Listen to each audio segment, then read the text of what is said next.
Hey, we're back with here on Granbury TV, and we're happy to have our very own State Senator Brian Birdwell. And one of the reasons why we have him at 7 o'clock at night or afterwards is because he calls Hood County home. And Senator, I know you were telling me you've been on a whirlwind tour today. What are some of your impressions of the other counties that you've been to today? Well, very busy.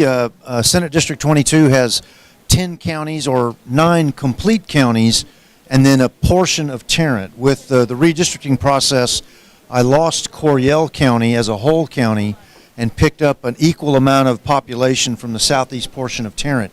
So this morning at 7 o'clock, Matthew, my son, and then 2 of my staff members that are part of the campaign as well, we started here in Granbury and ran through Somerville and Bosque County down to McLennan to Falls to Hill to Navarro to Ellis to Tarrant and Johnson and then home, and got back to Granbury about an hour and a half or so ago. So it's been a busy day, light turnout. Early voting was very heavy, but actual voting in election day was pretty light. One of the things I'm originally not from the state of Texas. I'm from the state of Alabama, and we never had early voting in the state of Alabama. That was just not part of it. You voted on election day, and that was it.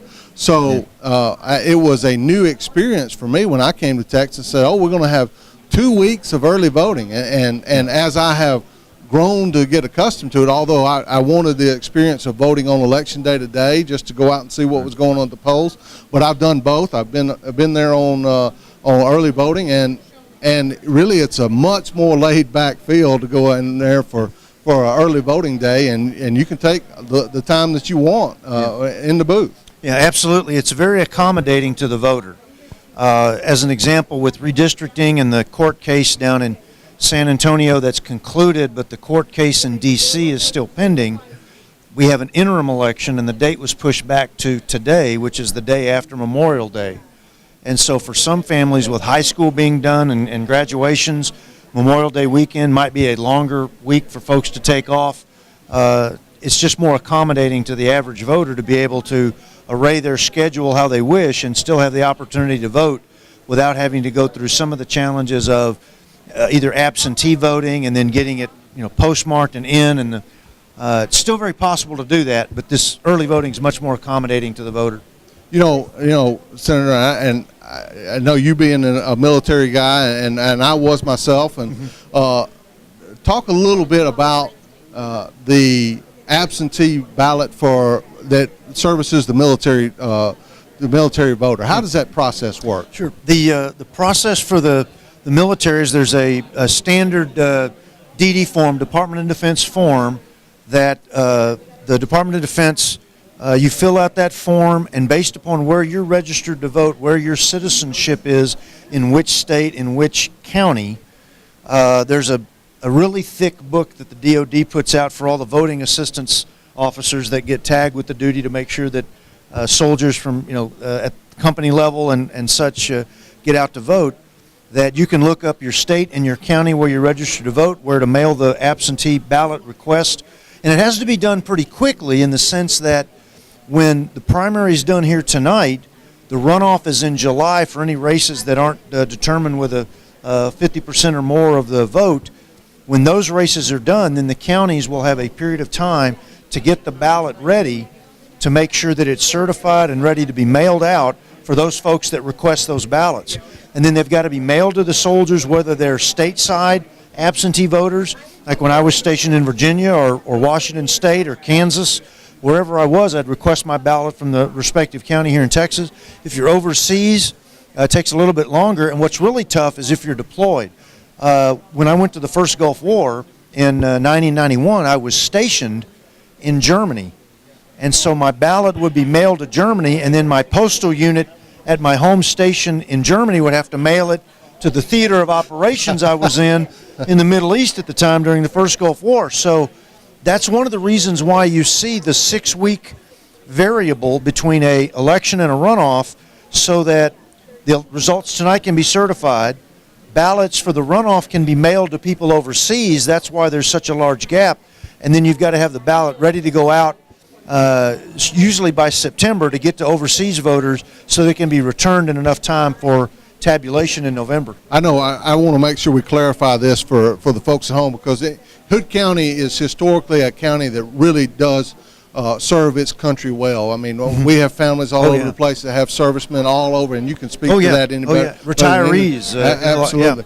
But me as a serviceman, that 18-year-old kid that just graduated from high school, and I find myself in somewhere overseas or wherever it is, I actually have to request to say I want to vote, or are you going, or is my election official, Lois, going to find me?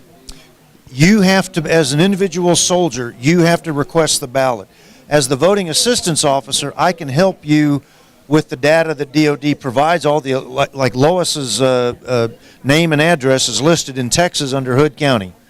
But I can't make you request the ballot. I can help you know where to get your ballot, but you're the one that has to fill out the form, mail it in, and then there's a card that the voting clerk sends back to you that says, I got your ballot request, you'll be getting the ballot at this time, and then you send it in, and or you receive it at the place that you say to mail it, and then it's your duty to mail the ballot back in. And my wife Mel and I have done that a number of times, whether it was in Washington State, Kansas, Virginia, Germany, or wherever we were. So you always got your vote counted. Yes, sir. Always got your vote counted, because it's not just a right; it's a duty and an obligation. Absolutely, absolutely. Well, you know, again, we mentioned redistricting a couple times, and I know that is a kind of a void and nebulous question, because it continues to change and morph and reconfigure and everything else. Right. But if there's any clarity you feel like you want to share with us on the redistricting thing, or just say, well, it's just a mess, and sit back and wait until it's done?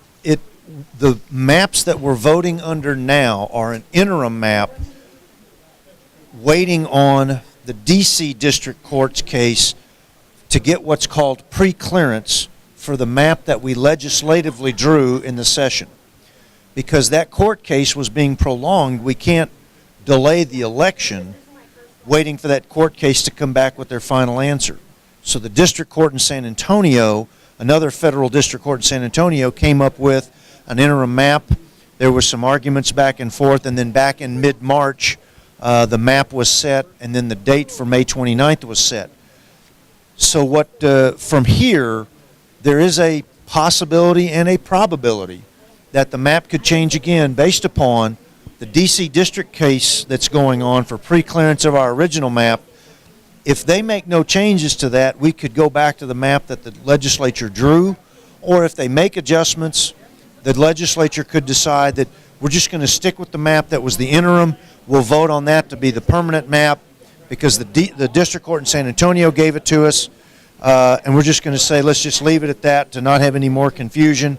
There are some options out there, but the maps that we voted on today will not be final till one of two things happens. Either the D.C. District Court gives us corrections to the one we drew, or we decide to leave the map as it is right now, make it go from an interim status to a permanent status. And that's even a boiled down, that's even a boiled down version of what he was trying to explain to me off camera. Believe me. And if I look like I've got a glazed look on my eye, I think there's 10 other county judges and everybody else that are giving you that same look today. Sort of. Okay. All right. Just tell me when I'm ready to vote. Let me add one thing. The map that you voted on today is the same map you'll vote on in November. Even if the district court in D.C. changes something, no changes will be made to the interim map till we get into session in January of 2013. Okay, and session 2 for 2013. You know, I know, again, one of those things that was quite different for me when I came to the state of Texas was to find out that, well, no, they don't meet, the legislature doesn't meet all the time. That's correct. And sort of explain what, you know, there are a lot of people like myself that just moved here tuning into Granbury TV. Sure. Explain what it is you do. Sure. The state of Texas has a legislature that meets biannually unless the governor calls a special session. So we meet 144 days every 2 years. Now, I've met many a constituent that says they'd prefer 2 days every 144 years, but that's not what the Constitution requires. So in that 144-day period is our opportunity to pass a budget, because we budget every 2 years in Texas. The federal model is there's a budget every year, but in Texas it's a 2-year budget And so the one thing we have to do is pass a budget, and then any adjustments to law, we have to go through that process both with the House and the Senate. The bicameral structure, the federal model, we have a Senate, a House, the governor has to sign it a certain period of time, which he has to sign the bill when it comes out of the House and Senate with a conference committee and the like. And then when we're out of session, we still serve constituents, whether it's casework or problems they may have with state agencies or a state issue, or referrals to federal folks that can help, those types of things. So we're a full-service legislature, but we only meet with the authority to pass law 144 days every 2 years. All right. Well, we certainly appreciate your time. I know you've been on the road all day today and want to get back to the house and prop your feet up and see the stuff come in on Granbury TV. Thank you, Kevin. I appreciate the opportunity. Right, thank you, sir. And we'll go to commercial. I think when we come back, we are ready for we're going straight to Dixie Lee and the election returns. All right, fantastic.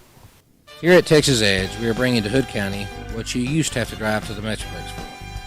We have top-notch facilities, cages, pitching tunnels, and baseball fields. We have two highly qualified, passionate coaches, Nick Papasan, who played pro ball, and Matt Mitchum, who played college. We will also work very hard to try to get your child a scholarship in the future, with a video department and someone to reach out to the colleges. We have only been in business for 2 months and already have over 50 clients. Thanks so much and hope to see you soon.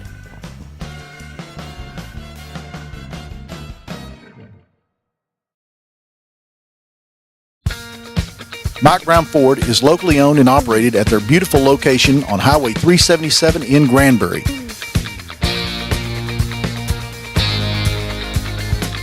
They pride themselves in customer service and the built Ford Tough product they represent. With the commitment to excellence motto, they go the extra mile. Mike Brown Ford in Granbury or on the web at MikeBrownAutoGroup.com. Hi, my name is Steve Mitchell. Darlene and I would like to thank you for 23 great years of business.